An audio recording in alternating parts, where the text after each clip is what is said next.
Você está ouvindo o nosso Pioncast.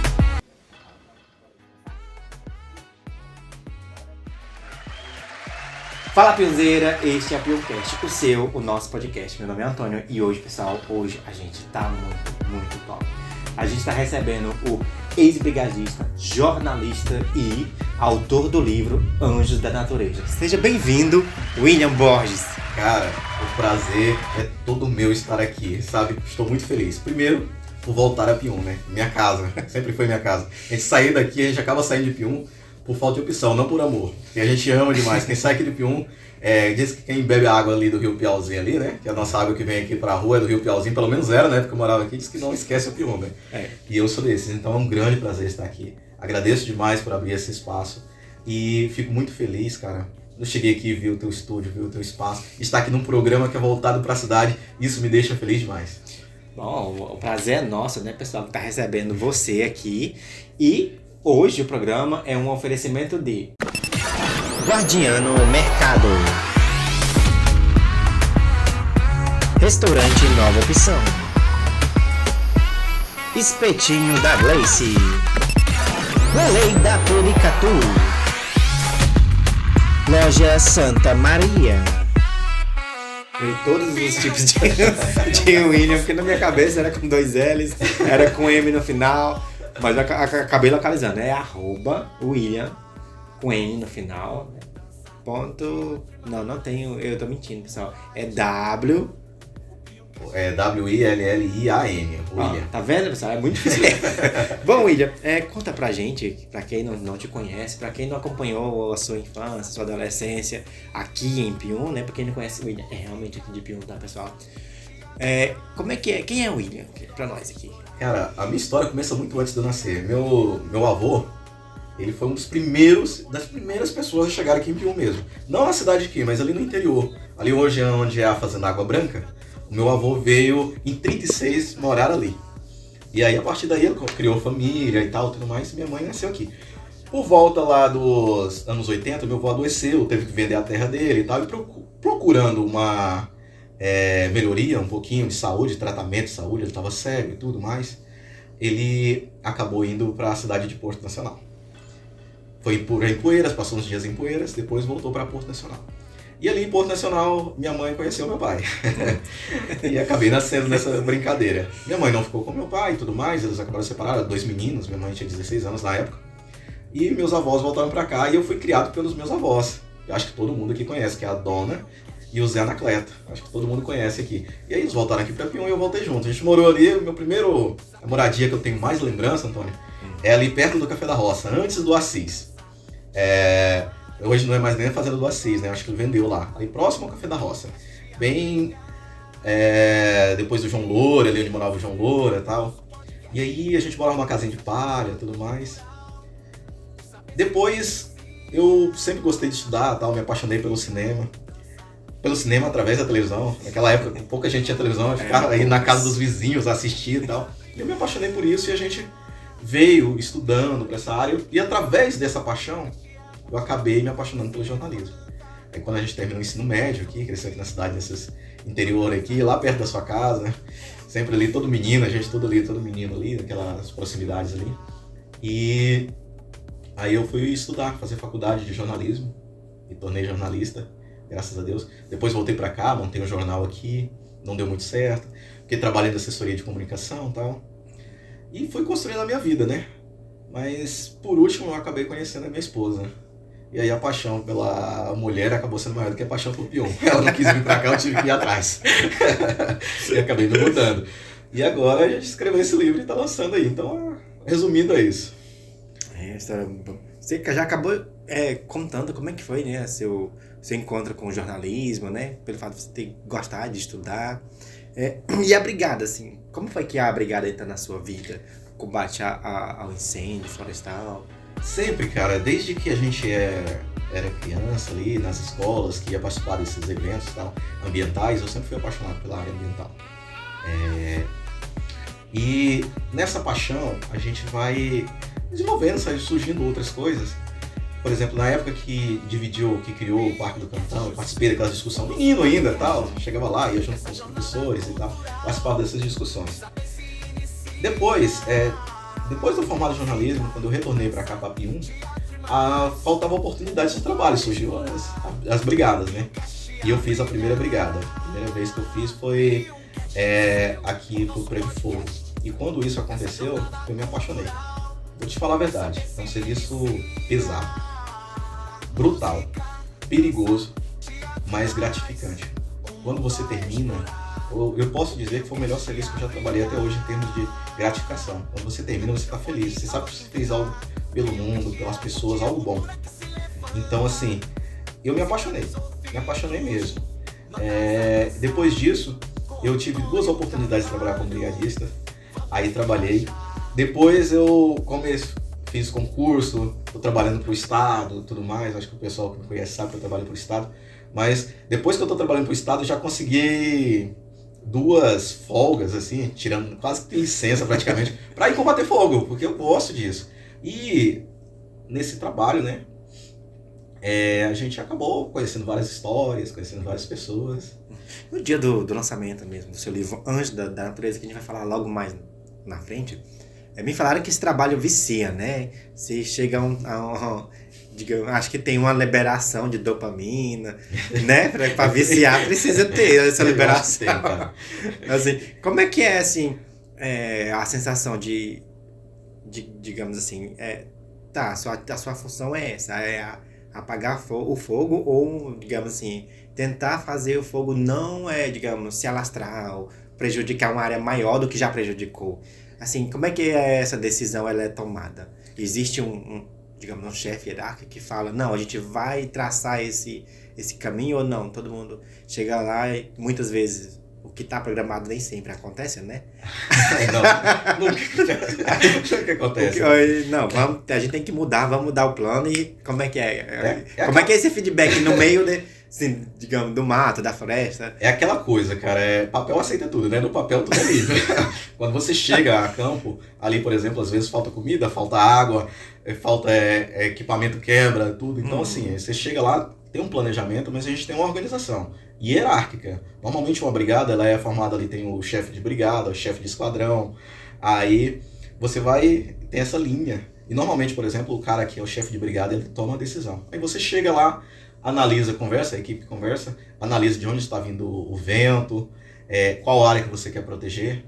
Às vezes dá para você fazer todo um planejamento. Por exemplo, esse último incêndio, esse que eu escrevi no livro, ele já é um incêndio que, antes de chegar lá, todo dia o pessoal faz uma imagem aérea lá em cima no centro de controle, lá de comando. Aí eles fazem um voo, sobrevoo, vê a direção, vê tudo. Então já chega a campo tudo planejado. Normalmente, por exemplo, aqui em Pium, tem brigadas aqui, né? Quando você chega numa brigada dessa, o cara só liga pra ti assim, ou então você enxerga uma fumaça e fala, tem um fogo pegando pra colar. Aí sai todo mundo, pega a caminhonete, pega o carro, às vezes não tem, e vai. Chega no local e você observa a direção do vento, intensidade do fogo, combustível que tem lá, qual é a área prioritária de defender. Às vezes não dá pra defender, às vezes você não tem como proteger nem apagar o fogo, mas tem animais ali, você pode retirar animais domésticos, tal, da área e tudo. Aí você traça a estratégia depois que está em campo.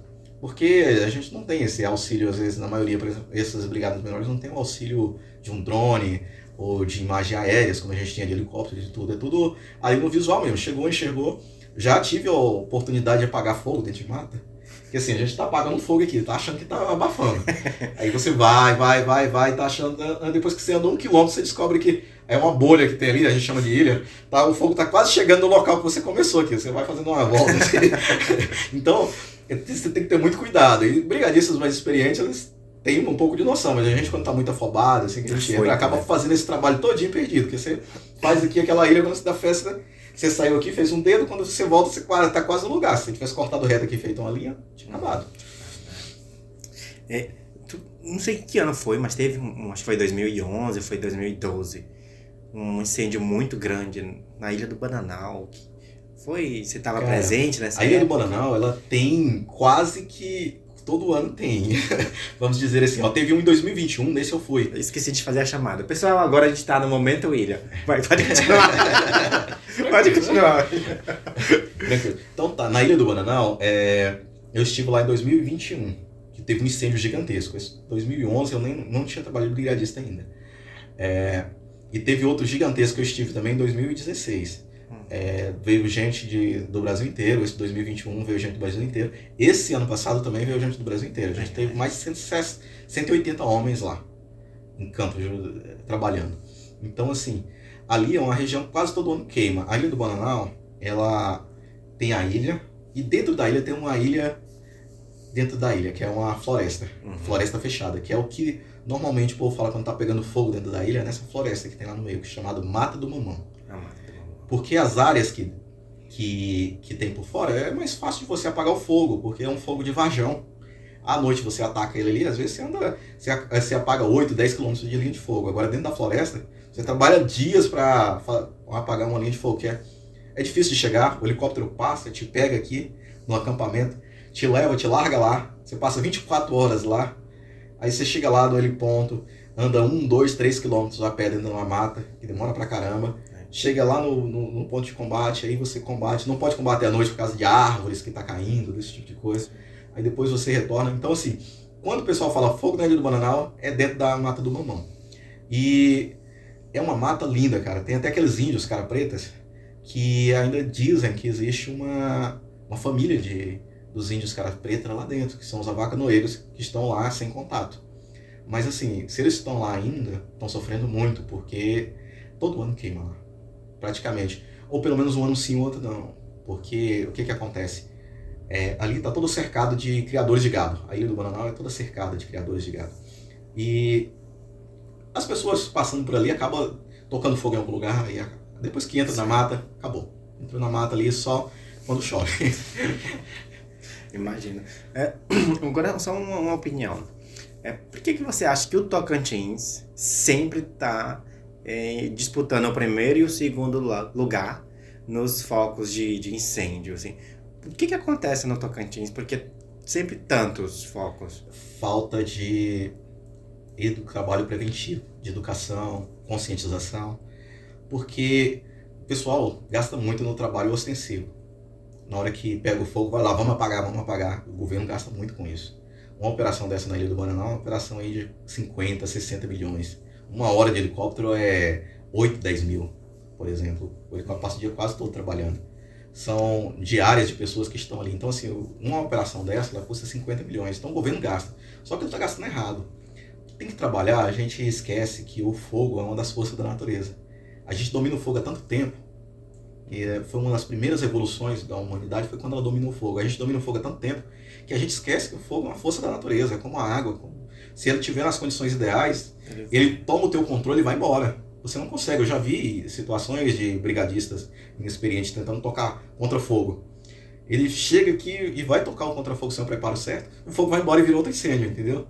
Então, você tem que ter muito cuidado. Isso eu estou falando de pessoas experientes. O ano passado morreram 6 brigadistas, ou seja, pessoas profissionais, passaram por curso, que trabalham com isso, queimados no próprio fogo. Então, assim, é uma força descomunal. Então, você tem que ter uma conscientização que com fogo não se brinca. Às vezes você acha que vai tocar fogo num lixo, no fundo do quintal, numa chácara, e aí você acaba tocando fogo na fazenda do vizinho, matando o gado do vizinho, aí você fica calado, né? Porque senão, ninguém sabe de onde veio o fogo, normalmente ninguém sabe. Aí você fica caladinho ali e tal, mas você acaba... E pessoas... Eu já tive a oportunidade, quando eu trabalhei na Defesa Civil em Porto Nacional, a gente saiu para apagar um fogo na mata. Normal, chamaram aqui e tal. De repente a gente está aqui, enxerga a uma distância de uns 200 metros, o fogo pulando de um lado para o outro da estrada. Quando o fogo pulou, a gente viu que tinha uma casa próxima, só que a gente estava sem água ali, sem nada, só a única coisa que a gente estava com a bomba. Corremos para buscar um pouco de água, a distância de 50 metros. Quando a gente retornou, aquele fogo já tinha tomado aquele lado da estrada. E estava próximo da casa de uma mulher. Naquela casa tinha a casa principal, tinha um barracão e tinha aquela casinha de palha que normalmente o pessoal faz, tipo a cozinha na roça e tal, e tinha o barracão. A gente, correu para apagar o fogo, não deu conta mais. Aí quando a gente percebeu que não ia dar conta, correu para proteger a casa. A única coisa que a gente conseguiu salvar foi a cozinha, que é essa casa de palha, a casa principal, e o gado a gente viu que estava no pasto, correu e jogou pro curral. Dali a gente, vendo a intensidade do fogo, tocamos um contra-fogo para fora. O pasto da mulher foi todo embora. O barracão que estava cercado de capim, morreu os porcos dela que estavam dentro, A gente não lembrou dos porcos, quando tentou ir salvar os porcos, não conseguiu salvar. Estacas que ela tinha lá, que estaca vale uma fortuna, madeira e tal, queimou tudo. Ela levou um prejuízo gigantesco lá. Então, assim, o fogo depois que ele vai embora, então a gente tem que ter cuidado. Às vezes é uma sementinha que você planta aqui, uma faísca que você está plantando, um cigarro que você joga na beira da rua, gera um prejuízo gigantesco. Mas o fogo tem esse lado bom, né? Que aquece, esquenta, ilumina, mas também se não for bem manuseado pode provocar acidentes, né? Sérios. Gigantescos. E prejuízos, né? Agora a gente tem um momento fugindo do tema, que é o momento que a gente vai mudar um pouquinho o assunto, ficou um pouco sério, né? Momento fugindo do tema, vou contar uma história, né? Geralmente é uma piada, né? Mas às vezes é só uma história, a gente... Fugindo do tema. Um pai disse ao filho: se você tirar nota baixa na prova de amanhã, me esqueça. No dia seguinte, quando ele voltou da escola, o pai perguntou: e aí, como foi na prova? O filho respondeu: quem é você? Muito bom, gostei. Obrigado. Bom, William, agora a gente vai falar sobre o livro, né? Deixa eu ver. Mostra pra nós aí o livro. Bom, Anjos da Natureza. você, né? Obrigado.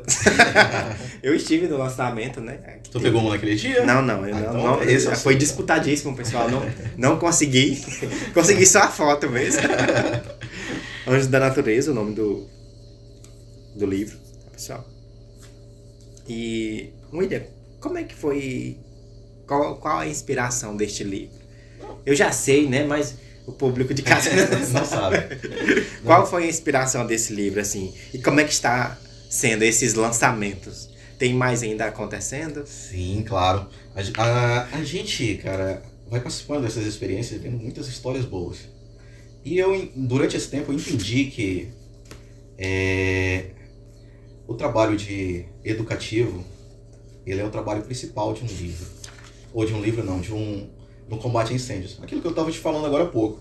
Se você trabalha a educação e a prevenção, você não precisa trabalhar com a contenção depois. Então eu resolvi escrever esse livro para homenagear primeiro esses heróis anônimos que trabalham, arriscam suas vidas para apagar incêndios. E quando ele apaga um incêndio, ele não está protegendo só aquele local ali, ele está protegendo o mundo. Porque o Brasil é um dos países que mais libera dióxido de carbono, mais contribui para o aquecimento do planeta, mas não por causa do combustível, por causa das queimadas. Então, quando a gente trabalha esse tipo de coisa, esse trabalho educativo, é para trabalhar na prevenção. E aí eu vi essas histórias bonitas, vi fracassos, vi destruição, e eu falei, por que não relatar isso? Por que não escrever um livro? E isso me inspirou a escrever. Então aqui está uma homenagem e a história de alguns amigos, histórias minhas também, de participação em combate a incêndios florestais. E espero que cumpra o seu papel educativo, que as pessoas tomem conhecimento e valorizem os profissionais que trabalham com brigadas de incêndio e também tenha aquele cuidado na hora que for trabalhar com fogo para não causar incêndios desnecessariamente. Eu vi durante... agora que eu vou ler, né, com calma ainda, vou ler ainda. Mas eu vi que você conta, digamos, apresenta, né, vários personagens aqui no livro, né, que você fala da Bianca, do Lino. Eu entrevistei o Lino Rocha, e ele é o gerente aqui do ICMBio, né? Do ICMBio aqui do Parque Nacional do Araguaia. A gente falou um pouco sobre a Ilha do Bananal e a gente acabou não falando sobre o tatu canastra, que você fala também aqui no livro, né? Eu nunca vi pessoalmente, eu só sei desse nome, ou desse animal, né? Você já viu ele? Eu vi uma imagem dele, um casco, parece, queimado, assim, nesse sentido. Mas você chegou a ver um tatu canastra? Cara, a história que eu coloquei no livro é uma história bastante interessante, sabe? Exatamente isso. O tatu canastra, ele é um animal que dificilmente a gente vê. Eu morei na roça muito Gigante, tempo. né? Eu morei na roça muito tempo e nunca tinha visto. E a gente estava vindo de uma pescaria, eu, meus irmãos, o pessoal aqui de Piúma e tal, estava vindo de uma pescaria à noite. E de repente a gente vê um monstro no meio da estrada, aquele negócio correndo, gigante assim. E aí bateu a luz do carro, aquele voo pro lado, pro outro que tava na estrada, e a gente, o que é aquilo? Tal, Aí, quando a gente chegou perto, a gente enxergou que era um tatu. A gente é acostumado a ver esses tatuzinhos pequenos e tal, aquela Uma coisinha. bolinha correndo assim. Aquela bolinha. Quando você enxerga um bicho que parece um catitu, assim, porque ele corre nas pontas dos pés, fica altão, né? A gente imagina bem baixinho. Quando tá correndo, ele levanta os calcanhares, fica uma altura assim de uns 40, 50 centímetros do chão. E aí você vê aquele monstro assim, que você toma aquele susto. Eu vi uma onça aqui uma vez, quase que dentro da cidade, aqui bem próximo ao aeroporto ali, fazendo caminhada, né? Foi a única vez que eu vi onça na minha vida. Foi uma experiência muito parecida com a onça, pela surpresa, pela beleza, por tudo. Então, eu conto essa história detalhadamente aí no livro, porque no fundo, eu não vou dar um spoiler total, eu só entrei um pouco na história, mas não vou dar um spoiler pra vocês lerem o livro, tá? E aí, no final, a gente tem um final surpreendente ali e tal, a gente vê uma raridade. Ali nós estávamos todas pessoas que moram na roça, que vivem na roça, e que assim, muitos ali não tinham visto o canastra como eu, e os que tinham visto o canastra era só uma vez anterior. Tinha pessoas com 50 anos que era a segunda vez que estava vendo o canastra, de 55 anos mais ou menos. E aí a gente fica surpreendido com um animal que está aqui entre nós, mas que a gente não conhece pessoalmente, só ouve falar. E aí tem uma história bem interessante aí que você lê ali no final, quase que como uma, vamos dizer aí, um mitozinho e tal, tem assim um moralzinho na história no final ali. Então é uma mistura de documentário e no final tem digamos, um sentido, né? Sim, a gente traz histórias reais, né? Então a gente tem a documentação do combate a incêndios florestais, com as fotos, com tudo, e traz algumas historinhas que aconteceram entre a gente, entre aqui, porque no fundo tudo isso aqui é um trabalho de conscientização ambiental. Não é só a história do brigadista, o brigadista é só um meio, mas tudo, o livro, é um trabalho de conscientização ambiental, para a gente discutir esse tema, mas discutir com o olhar de quem está dentro, porque às vezes o indivíduo que está lá, o cara que está lá no jornal, que aparece no jornal, o político que está lá, ele está na mesa, ele não conhece a realidade, ele acha assim, não, eu vou dar uma canetada. E o serviço está resolvido. Ele está resolvido. Para ele resolve, porque ele se livrou da responsabilidade. Mas o Brasil é gigantesco, cara. E cada região tem uma peculiaridade. O que às vezes resolve lá para ele, lá em Brasília, não resolve para nós que estamos aqui no interior. A lei que ele coloca no papel lá não vai funcionar bem aqui. Porque, assim, o cara que vê o tatu, às vezes você vê um tatu, é um animal que você nunca viu, uma exposição. O outro já vê o tatu, ele já acha assim, olha, é um prato para eu comer, para dar comida para minha família, entendeu? Você tem que entender esse contexto. É. E o cara prefere, às vezes, ser preso do que morrer de fome. Sim, tem isso mesmo, né? E assim, igual você falou, às vezes a pessoa tá lá, mas ela não sabe a realidade do serviço. Assim, e eu sei que você tem uma experiência, né, para falar. E a gente, quando a gente trabalha, a gente fica sempre analisando. Se tivesse isso aqui, o trabalho seria melhor desenvolvido. Se tivesse acontecido isso, a gente poderia ter, digamos, ter evitado esse incêndio ou ter tratado melhor. Durante essa sua experiência aí, o que você acha que ainda está faltando pro brigadista? Cara, organização profissional, né? O que, inclusive, é uma das histórias que eu conto aqui. A gente levantou, eu tive contato com o pessoal de Brasília, que estava montando o sindicato lá, tentando fazer uma lei que regulamente a profissão. Tive contato com o pessoal aqui do Tocantins, que tem uma associação aqui no Tocantins, que é a Jussiele. Tem uma parte do livro que fala sobre ela, outra sobre o Odair Trindade, que está lá em Brasília trabalhando direto. Os caras já tentaram umas 4 vezes regulamentar isso, porque a partir do momento que você regulamenta, que você cria uma profissão, você tem uma regulamentação legal para você trabalhar dentro disso. Então, como não tem, às vezes é tratado cada lugar trata de uma forma, trata de um jeito, e falta. Melhorou muito, cara, desde a época que eu trabalhei, melhorou muito. Hoje, por exemplo, eu estive em Ipueiras. Eu estava lá conversando com o prefeito Neto Aires. Aí ele falou, olha, esse ano nós vamos montar a brigada aqui. Ou seja, está trazendo. Aqui em Pium já tem a brigada do município. Então está evoluindo, devagarzinho está evoluindo. Já tem pessoas concursadas trabalhando de brigada. Isso está melhorando. Porque, como você falou, o Tocantins é um dos lugares que mais queima. E toda essa queimada gera prejuízo. E você que está na cidade aqui, você está no meio de Pium aqui, falando, não tem nada a ver com isso, é um incêndio florestal. lembra disso lá em agosto, setembro, quando a fumaça baixar, que você vê seu avô, sua avó, seus filhos aí com bronquite, tossindo, que a fumaça cobre aqui, pega ali aquela avenida ali, a Diógenes de Brito ali, de ponta a ponta você olha e enxerga só as lampadinhas, aí você lembra disso. Tem tudo a ver com a gente aqui. Quem tá aqui, infelizmente, vai pra todo mundo. E sempre que pega fogo lá na ilha, às vezes o vento bate lá pra cá, joga pra cá. Pois é, William. Onde a gente pode estar localizando o livro? Aqui na cidade? Ó, o livro é o seguinte. Se alguém quiser fazer a aquisição, entre em contato comigo, que a gente ajeita. Agora o livro eu vou fazer uma doação para eles, para a biblioteca. Se quiser só ler, conhecer, eu vou fazer uma doação para cada uma das bibliotecas aqui do município. Aqui a gente está tendo, acho que nas escolas. A do município ainda existe? Eu não sei. Já fica no museu agora. Está no museu, né? Então eu vou fazer a doação de um quantitativo de livros para cada uma das bibliotecas do município. Estou fazendo isso em 10 cidades. Cristalândia, Lagoa da Confusão. Doação para os municípios. E aí, se você quiser mesmo particular para levar para casa, me liga e a gente negocia. Pois é, William. Brigadão por ter vindo, por ter aceitado. Tá vendo? Passa tão rápido, né? Por ter aceitado dar essa entrevista aqui para nós aqui do Piumcast, o nosso podcast. E tem alguma mensagem que você queira deixar? Algum agradecimento?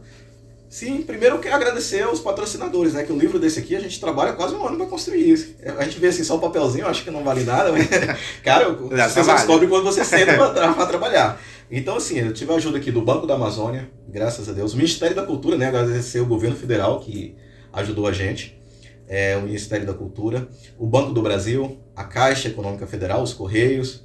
Então, os patrocinadores, se não fosse eles, eu não teria conseguido fazer. E deixar uma mensagem para as pessoas aqui do município, porque a gente tem histórias lindas, histórias extraordinárias. Eu sei porque eu sou daqui. Eu conheço muitas das histórias. E essas histórias estão desaparecendo porque não são documentadas.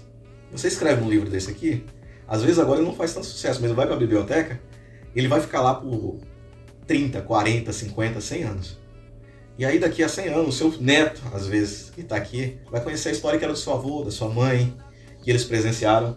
E são histórias que estão desaparecendo. Então, o que eu queria deixar para vocês, aqui que estão nos assistindo, o Antônio já trabalha com isso, ele já é fera, já está fazendo aqui alguns documentários, algumas coisas, ele é fera. Mas todo mundo, se tiver oportunidade, documenta as histórias dos seus pais, dos seus avós, porque agora parecem simples histórias, mas daqui a 20 anos é um relato que formou a nossa cultura, que vai contar a nossa história, que é as raízes, os alicerces da próxima geração. Bom, pessoal, brigadão aí novamente, tá? E esse foi o nosso Piumcast. Não esqueça de seguir o Piumcast e também o convidado de hoje, William, W-I-L-L-I-A-M. Tá bom? William. E é isso, pessoal. Vocês sigam o Piumcast no Instagram, no Spotify e no YouTube. Você acabou de ouvir Piumcast, o nosso podcast.